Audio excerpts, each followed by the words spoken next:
Не е потребен безбедносен сертификат за увид во дел од договорот со Бехтел и ЕНКА, доволен е профил на социјалните мрежи. Додека владата размислува кому и во колкав обем може да му го покаже договорот, а собранието одолговлекува со носењето на 9 закони, подпредседателот на ВМРО ДПМН Александар Николовски објави 2 документи кои наводно се дел од спорниот договор, а му ги доставиле свиркачи. Според планот 11 од договорот што се однесува на бројот на работници и планот за работа, во 2023 ќе бидат ангажирани 489 странски и 222 домашни работници. Во годините до 2027 бројките растат, но соодносот останува. Странци ќе има далеку повеќе, што е видливо и од графиконот. Ковачевски и Груби лажат. Од вкупниот број работници само 30% ќе бидат домашни, а дури 70% странци. Значи дека 70% од парите на македонските граѓани за изградба на автопатот ќе одат надвор од државата. За да работи странец потребна е дозвола за престој и работна виза. Само работниците на Бехтел и ЕНКА ќе можат да работат првиот ден откако ќе стапнат на македонско тло. Во законот јасно стои обврската за стратешкиот партнер да користи најмалку 51% од локалните ресурси при ангажирањето работници, а странците мора да имаат дозволи за престој и работа, одговори СДСМ. ВМРО ДПМН и познатиот извор на лажни вести Александар Николовски се фокусирани на интензивно пласирање невистини и спинови околу стратешкиот проект за изградба на коридорите 8 и 10Д.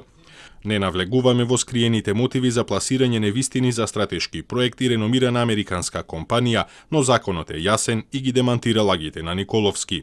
Вице-премиерот Фатмир Битичи во ТВ интервју најави дека се што се плаќа со јавни средства ќе биде објавено, но деловите кои се однесуваат на техничко-технолошкиот процес на компанијата мора да останат доверливи.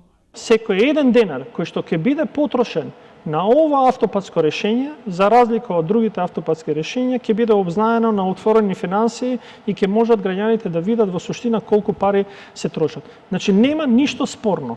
И затоа велиме дека да, он е класифициран како договор со класифицираност на доверлив договор.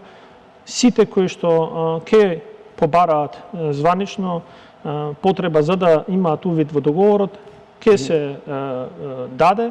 Владата информираше дека нејзини представници ќе презентираат документацијата и деталите од договорот пред пратениците кои поседуваат соодветен безбедносен сертификат. Потенцира дека се работи за најголемиот инфраструктурен проект во земјата, чија вредност е 1,3 милијарди евра.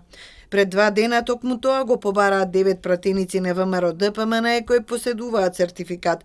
Сакаат лично да се уверат дали договорот содржи штетни клаузули, дали навистина 70% од работниците ќе бидат од странство, дали владата презела незаконски обврски и се обврзала на плаќање пенали од 53 милиони евра за нивно неизвршување.